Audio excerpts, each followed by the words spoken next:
السميع العليم من الشيطان الرجيم بسم الله الرحمن الرحيم وَأَنَّ سَعْيَهُ سَوْفَ يُرَىٰ، اور بلا شبہ اس کی کوشش عنقریب دیکھ لی جائے گی۔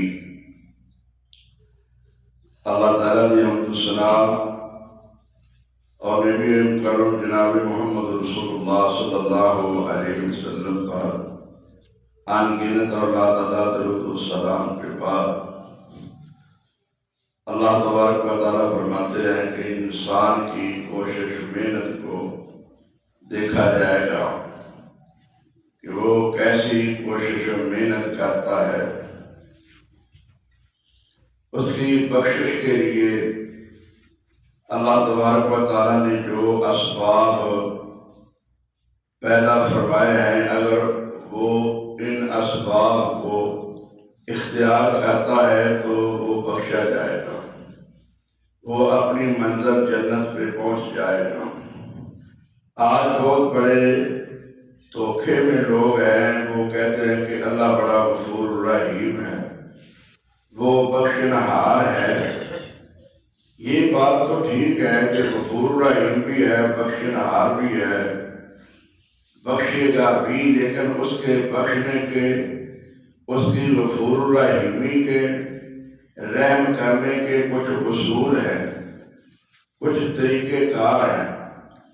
جیسے کسی بھی ادارے کے اندر کامیابی کے لیے کچھ طریقہ کار اور اصول ہوتے ہیں۔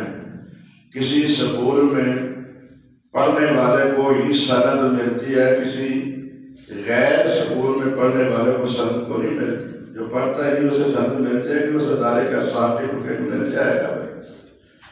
کام کرتے ہیں آپ لوگ کسی بھی کارخانے میں، کسی فیکٹری میں، یہ دیکھو نا، آپ کے پاس اتنا ٹائم نہیں کہ آپ بیٹھ کے 5-10 منٹ یہ بات سن سکے، تو کس لیے آپ جا رہے ہیں کہ ہم نے اپنی ڈیوٹی پہ جانا ہے، کاروبار پہ جانا ہے، ہمارا یہ ٹائم ہے، ادھر جائیں گے تو ہم کو یہ مزدوری ملے گی نا، ہمیں روپیہ پیسہ تبھی ملے گا نا۔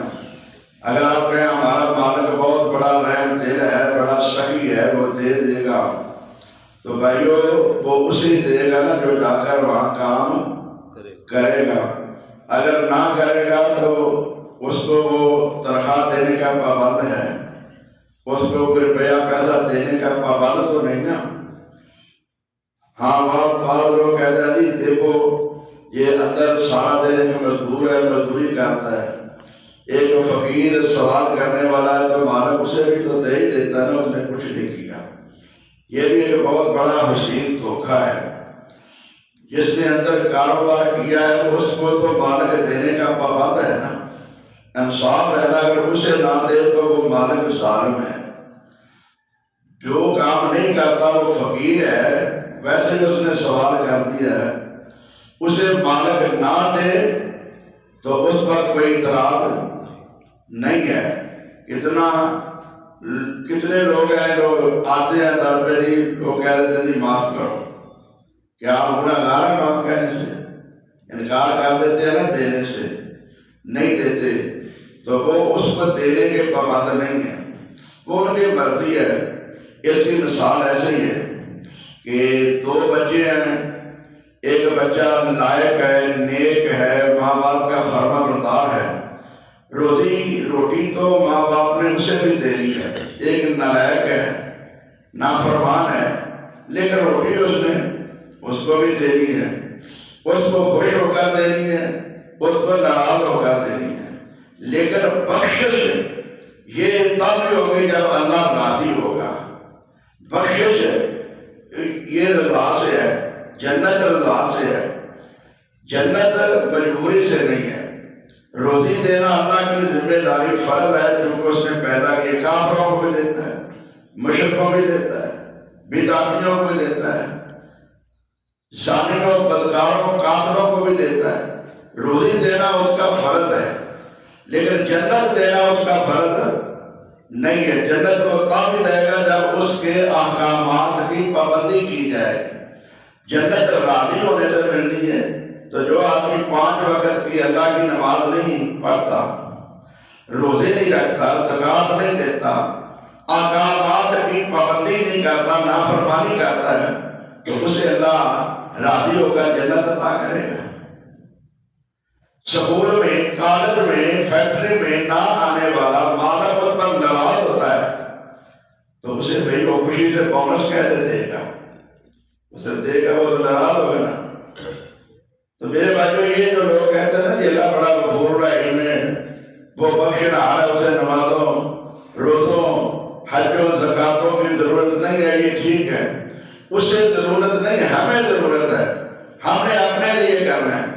یہ جو روزی ہم کماتے ہیں یہ اللہ کے لیے کماتے ہیں، سارا دن کاروبار کرتے ہیں یہ اللہ کے لیے کرتے ہیں، نظام تو اللہ نے ہی بنایا ہے، ہمارا سارا شیڈول اللہ تعالیٰ نے تیار کیا ہے، تو اتنا وقت کام کرو، اتنا وقت یہ میری عبادت کرو، یہ ایسے کرو، یہ دنیا بھی سنوارو، آخرت بھی سنوارو۔ وہ یہ تو نہیں کہتا کہ دنیا کماؤ نا، اس نے تو پہلے کہ ربنا آتنا فی الدنیا والآخرۃ، پہلے دنیا مانگو، دنیا بھی اللہ دے اور آخرت بھی دے۔ اس جہان میں دنیا کے لیے بھی سب کچھ کرنا ہے اور آخرت کے جہان کے لیے بھی اس دنیا پہ کچھ کریں گے تو پھر اس کا فائدہ ہوگا۔ سارا دن آپ محنت کرتے ہیں شام کو کھانے کے لیے، بچوں کے لیے، عیدی آئی ہے، آپ کو فکر ہے کپڑے وغیرہ بنانے ہیں، بچوں کے کھانے پینے کا سامان تیار کرنا ہے، تو بھائی آپ سارا دن کریں گے تو رات کو کھائیں گے نا، فکر آپ کو لگی ہوئی ہے۔ یہ جو کہا جاتا ہے جو اس نے بغیر کیے کہ بھی سائل کو دے دیا ہے، سائل کو دینے کا وہ پابند نہیں ہے۔ اور اس میں ایک بہت اہم نقطہ ہے کہ سائل کو کارخانے دار نے، فیکٹری والے نے، مالک نے کوئی حکم نہیں کیا۔ توجہ، یہ ایک بہت اہم نقطہ ہے۔ سائل آ کر کارخانے پہ، گھر پہ، فیکٹری کے دروازے پہ کھڑا ہو جاتا ہے، اس کو کوئی مالک نے حکم نہیں کیا کہ تم یہ کام کرو، وہ اپنی مرضی سے آیا، یہ اس کو کچھ دینے کا پابند بھی نہیں ہے۔ جب اس نے اس کو کوئی حکم نہیں کیا تو یہ اس کو دینے کا بھی کوئی پابند نہیں، نہ اس نے اس کا کوئی کام کیا ہے، نہ اس نے کوئی، توجہ فرمائیے، نہ اس نے کوئی اس کی نافرمانی کی ہے۔ سائل نے اس کو کوئی نافرمانی بھی نہیں کیا، حکم بھی نہ اس نے کیا، نہ اس نے اس کا حکم مانا ہے۔ لیکن اس انسان نے 5 وقت کا اللہ کا حکم نہ مانا، نماز نہ پڑھی، روزے نہ رکھے، حج نہ کیا، زکوٰۃ نہ دی، اتنا نافرمان ہو کر پھر اس کو اللہ تعالیٰ بخشنے کا پابند کیسے ہو سکتا ہے؟ اس نے تو اتنی اللہ کی نافرمانی کی ہے، اللہ تعالیٰ کی بغاوت کی ہے، اللہ تعالیٰ نے اس کے لیے جہنم رکھی ہے کہ میں نے تو پر اتنا بڑا احسان کیا، تمہیں پیدا کیا، تجھے روٹی دی، تجھے آنکھیں، کان، ناک، وجود دیا، صحت، تندرستی دی، تیری زندگی کے لیے سارے سامان میں نے مہیا کیے، تم نے پھر بھی میری اتنی نافرمانی کی ہے، اب بتاؤ میں تجھ کو جہنم دوں یا جنت دوں؟ تم جہنم کے مستحق ہو، جنت کے نہیں ہیں۔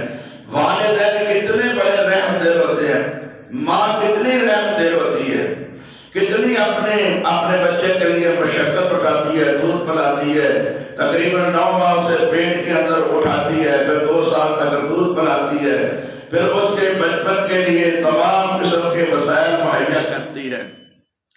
اس کے